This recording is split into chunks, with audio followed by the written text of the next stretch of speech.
Crisp food for summer, coleslaw, and great for your 4th of July cookout. Absolutely. Janine Washle from Cloverfield Farms and Kitchen is here to show us how to make some coleslaw that's not so runny. I think a lot of people run to the store and get the pre-made container and don't make it at home. It's easy to make at home. It's very easy to make at home. The ingredients are so simple, but I think the reason that a lot of people shy away from it is that you end up many times with watery slaw. So if you're going to put it on a barbecue bun, you know, with barbecue and put a little slaw on top, you don't want that watery sauce running everywhere. I'm going to show you a really cool trick to eliminate that extra water that cabbage can Janine, bring I have on. to confess, I've never made homemade coleslaw. Oh, you'll be making it after this. It's this easy. So right. This is the trick. So this is shredded coleslaw, and you can see it's very plump and it's got a lot of water, very crispy. But after you add 1 teaspoon of salt, 1 teaspoon of sugar, and 2 teaspoons of vinegar, and you let it sit for anywhere from 30 minutes to an hour, it exudes a lot of liquid. So there's a lot of liquid in the bottom, but you can see that these are really wet too. You can also see how much they've shrunk. Look at that. I mean, it's very, you know, very substantial. That the water in the bottom of that bowl, you can really, I don't know if you can see that. You can see all that down there. It was 2 teaspoons. So we're going to eliminate that. What this is a flour sack towel. You can buy 6 of these for just like $5 at Sam's Club. You can find them at grocery stores, but flour sack towels don't have any lint. They're great for drying your glasses and so forth. But back, you know, years ago, they used to use them in the kitchen just like muslin or cheesecloth.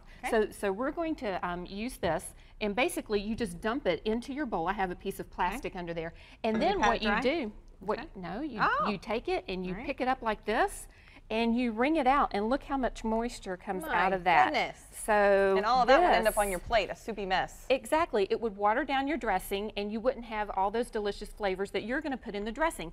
If you'll take that mayonnaise and put it into that bowl right there, you will, that's just plain mayonnaise. You could do half mayonnaise, half sour cream, but we're making perfect slaw American style. What next? And then that's the sugar right there, 1/4 cup of sugar, 1/2 cup of mayo, and just mix those together.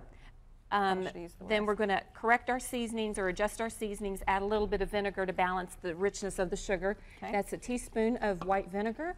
And here are our seasonings. It's celery seed, dry mustard, and a little bit of salt just to give it a little bite. And you know, a lot of people, I always think of coleslaw as a side item, but you know, it's so good when you put it on burgers or hot dogs, and if it's not runny, it's not going to make those buns all soggy. That's exactly right. Slaw dogs come out of West Virginia. That's kind of a West Virginia thing. And July is actually National Hot Dog Month. So it's a perfect thing to eat for the 4th of July. And then here we go with our dried coleslaw. Actually, this is cabbage. And so now you've had this marinating in the salt, the vinegar, basically a brine. And yeah, we'll just break that up. We're going to add a cup of carrots to that. A 1/4 cup of green peppers. That's optional. Some people like them, some people don't. And about a 1/2 cup of diced onions. And that is our perfect coleslaw. See how easy that is? And you don't have a ton of water in the bottom of the bowl there. And that is nice. This is something you can make the morning of your cookout. Keep it in the fridge, put some saran wrap over it, and have it ready to go.